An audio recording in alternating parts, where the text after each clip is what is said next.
ನಿನ್ನೆ ಸಂಜೆ ಸುಮಾರು 6 ಗಂಟೆ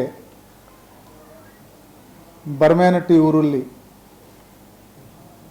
ಭೀಮಪ್ಪ ತಂದೆ ಯಲ್ಲಪ್ಪ ನಾಯಕ್ ಇವರ ಮನೆ ಮೇಲೆ ಕೆಲವು ಜನ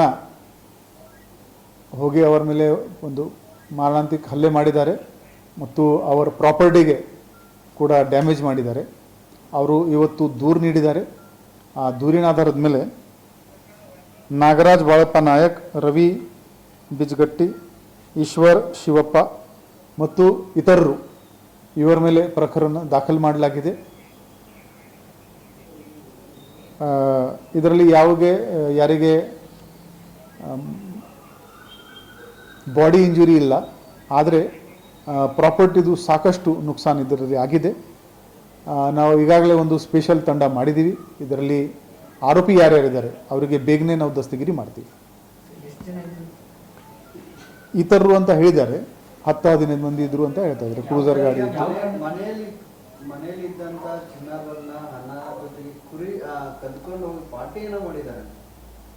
ಅದು ದೂರಲ್ಲಿ ಹೇಳಿದ್ದಾರೆ.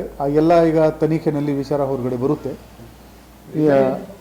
ಇವರ ಮಗ ಭೀಮಪ್ಪ ಅವ್ರ ಮಗ ಯಲ್ಲಪ್ಪ, ಈ ಯಾರು ಹಲ್ಲೆದಾರರು ಇದ್ದಾರೆ ಅವರ ಮನೆದು ಹೆಣ್ಮಕ್ಳ ಜೊತೆಗೆ ಓಡೋಗಿದ್ದಾರೆ ಅಂತ ಅವರಿಗೆ ಗ್ರೀವಾನ್ಸ್ ಇತ್ತು. ಅದರಿಂದ ಇವರು ಹೋಗಿದ್ದಾರೆ.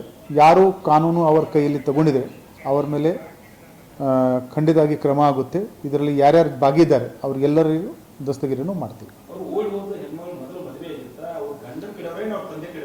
ಅದು ಎಲ್ಲ ನಾವು ತನಿಖೆಯಲ್ಲಿ ಬರುತ್ತೆ. ಈಗ ಟೂ ಅರ್ಲಿ, ಈಗ ಜಸ್ಟ್ 2 ನಿಮಿಷ ಮುಂಚೆ FIR ಆಗಿದೆ. ಎಲ್ಲ ಡೀಟೇಲ್ಸ್ ಆಮೇಲೆ ತನಿಖೆ ಮಾಡಿದ ಮೇಲೆ ನಾವು ಮಾತಾಡ್ತೀವಿ.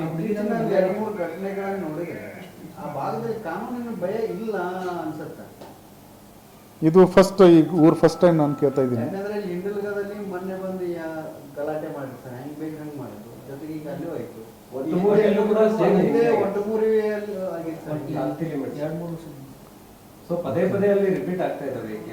ಇದು ಮಾರೇಹಾಳ್ ಲಿಮಿಟ್ಸ್ ಇದೆ. ಇದು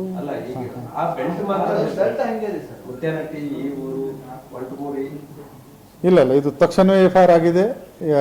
ದಸ್ತಗಿರಿ ಕೂಡ ನಾವು ಬೇಗನೆ ಮಾಡ್ತೀವಿ. ಬರೋ ದಿನಗಳಲ್ಲಿ ಈ ಥರ ಘಟನೆ ಆಗಬಾರ್ದು. ಆ ದಿಕ್ಕಿನಲ್ಲಿ ಕೂಡ ನಾವು ಕ್ರಮ ಜರುಗಿಸ್ತೀವಿ. ಇವರ ಮೇಲೆ ನಾವು ರೌಡಿ ಶೀಟ್ ಕೂಡ ಓಪನ್ ಮಾಡ್ತೀವಿ. ಇವರ ಮೇಲೆ 5 ರಿಂದ 10 ಲಕ್ಷದ ಬಾಂಡ್ ಅವ್ರು ಕೂಡ ನಾವು ಮಾಡ್ತೀವಿ. ಅದು ಡೀಟೇಲ್ ಈಗ ತನಿಖೆನಲ್ಲಿ ಗೊತ್ತಾಗ್ತದೆ.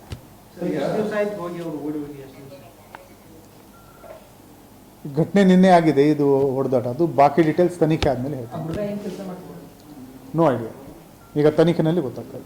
ಈಗ ಆ ಭಾಗದಲ್ಲಿ ಬಹುತೇಕ ಸಣ್ಣ ಪುಟ್ಟ ವಿಚಾರಕ್ಕೂ ಮನೆಗೆ ಹೋಗಿ ಅಟ್ಯಾಕ್ ಮಾಡಿ ಗಲಾಟೆಗಳು ಇತ್ತೀಚೆಗೆ ಆಗ್ತಾ ಇದ್ದಾವೆ. ಸೊ ಹಾಗಾಗಿ ಪೊಲೀಸ್ ಇನ್ನೊಂದಿಷ್ಟು ಬೀಟ್ಗಳು ಜಾಸ್ತಿ ಮಾಡೋದು. ಅವರು 112ಗೆ ಫೋನ್ ಮಾಡಿದ ತಕ್ಷಣ ನಮ್ಮವರಲ್ಲಿ ರೀಚ್ ಆಗಿದ್ದಾರೆ. ಅಲ್ಲಿವರೆಗೆ ಯಾರು ಇಲ್ಲಿ ಓಡೋಗಿದ್ರು. 112 ನಮ್ಮದು ಇಮರ್ಜೆನ್ಸಿ ರೆಸ್ಪಾನ್ಸ್ ನಂಬರ್ ಇದೆ. ಈ ಥರ ಯಾವುದೇ ತೊಂದರೆ ಇದ್ದಾಗ ತಕ್ಷಣವೇ ನಮಗೆ ಕರೆ ಮಾಡಿ. ನಮ್ಮದು average response time 5 minute to 7 minute ಇದೆ. ನಮ್ಮವರು ಇಮಿಡಿಯೇಟ್ಲಿ ರೀಚ್ ಆಗ್ತಾರೆ.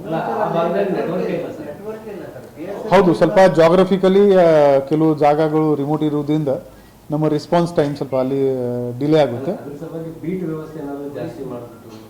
ಹೌದು, ಬೀಟ್ ಮಾಡ್ತೀವಿ. ನಮ್ಮ ಪೊಲೀಸ್ ಫ್ರೆಂಡ್ಸ್ ಐಡೆಂಟಿಫೈ ಮಾಡ್ತೀವಿ ಮತ್ತು ಇದರಲ್ಲಿ ಎಷ್ಟು ಹೆಚ್ಚಿನ ಕ್ರಮ ತಗೊಳ್ಳೋಕೆ ಆಗುತ್ತೆ ಅದರಿಂದ ಒಂದು ಉದಾಹರಣೆ ಸಿಗುತ್ತೆ. ಭಯ ಅದರಲ್ಲಿ ಕ್ರಿಮಿನಲ್ಸ್ ಮಾರಿಯಾಳು ಮತ್ತು ಕಾರ್ತಿಯಲ್ಲಿ 10-15 ವರ್ಷದಿಂದ ಸಿಬ್ಬಂದಿಗಳು ಅಲ್ಲೇ ಇದ್ದಾರೆ ಸರ್. ಅವರು ಕೆಲವೊಂದಿಷ್ಟು ಆಕ್ಟಿವಿಟೀಸ್ ಅಲ್ಲಿ ಗೊತ್ತಿದ್ರು ಕೂಡ ಕಣ್ಣು ಮುಚ್ಕೊಂಡು ಕೂತಾರ ಗತಿನೋ ಅಥವಾ ಅಡ್ಜಸ್ಟ್ ಆಗಿ ಸುಮ್ಮನೆ ಕೂತ್ ಬಿಟ್ಟಿದ್ದಾರೆ. ಸೊ ಇಂಥ ಘಟನೆಗಳು ಮರುಕಳಿಸಕ್ಕೆ ಮತ್ತೆ ಇನ್ಸಿಡೆಂಟ್ ಆದಾಗೂ ಕೂಡ ಇಮಿಡಿಯೇಟ್ಲಿ ರೆಸ್ಪಾನ್ಸ್ ಮಾಡಕ್ ಆಗಿರಂಗಿಲ್ಲ. ಇದರಲ್ಲಿ ನಮ್ಮಿಂದ ಯಾವುದೇ ಲ್ಯಾಬ್ಸ್ ಇದ್ರೆ ನಾವು ಅದ್ರ ಬಗ್ಗೆ ಕೂಡ ವಿಚಾರ ಎಷ್ಟೋ ದಿವಸಗಳ ಆದ ನಂತರ ಕೆಲವೊಂದು ಮಾಹಿತಿಗಳು ಹೊರಗೆ ಬರ್ತಾವ. ಅಂದ್ರೆ ಅಲ್ಲೇ ಮುಗಿಸುವಂತ ವ್ಯವಸ್ಥೆ ಜಾಸ್ತಿ ಆಗ್ತದೆ ಸರ್. ಎರಡು ಪೊಲೀಸ್ ಸ್ಟೇಷನ್ ನಮಗೆ ಸ್ಪೆಸಿಫಿಕ್ ಉದಾಹರಣೆ ಹೇಳಿದರೆ ನಮಗೆ ವಿಚಾರಣೆ ಮಾಡೋಕ್ಕೆ ಆಗುತ್ತೆ. ಅದಲ್ಲದೆ ಸರ್, ನಿನ್ನೆ ಅವರು ಏನು ಭೀಮಪ್ಪ ಅವ್ರ ಮಗಳು ಏನು ಹೇಳ್ತಾರೆ, ಪೊಲೀಸ್ ಎಲ್ಲ ಹೋದ ಮೇಲೆ ಬಂದರು. ನೀವು ಸರ್ ಒಂದು 7 to 10 ಮಿನಿಟ್ಸ್ ಹೋಗ್ತಾರೆ. ಎಲ್ಲ ಆದ ನಂತರ ಬಂದಂತ ಅವ್ರ ಮಗಳು ಆರೋಪ ಮಾಡ್ತಾರೆ. ಪೊಲೀಸ್ ಎಲ್ಲ ಬಂದು ಹೋದ ಮೇಲೆ ನಾವು ಏನ್ ಮಾಡೋದು ಅನ್ನೋದು ಅವ್ರು 112 ನಮಗೆ ಯಾವಾಗ ಕರೆ ಬರುತ್ತೆ ಅಲ್ಲಿ ಏನು ಸಿಗ್ನಲ್ದು ಸಮಸ್ಯೆ ಇದೆ. ಇವರು ಯಾವಾಗ ಕಾಲ್ ಮಾಡಿದರೆ ನಮ್ಮ ಗಾಡಿ ಯಾವಾಗ ರೀಚ್ ಆಗಿದೆ ಅದು ನಾವು ಚೆಕ್ ಮಾಡ್ತೀವಿ.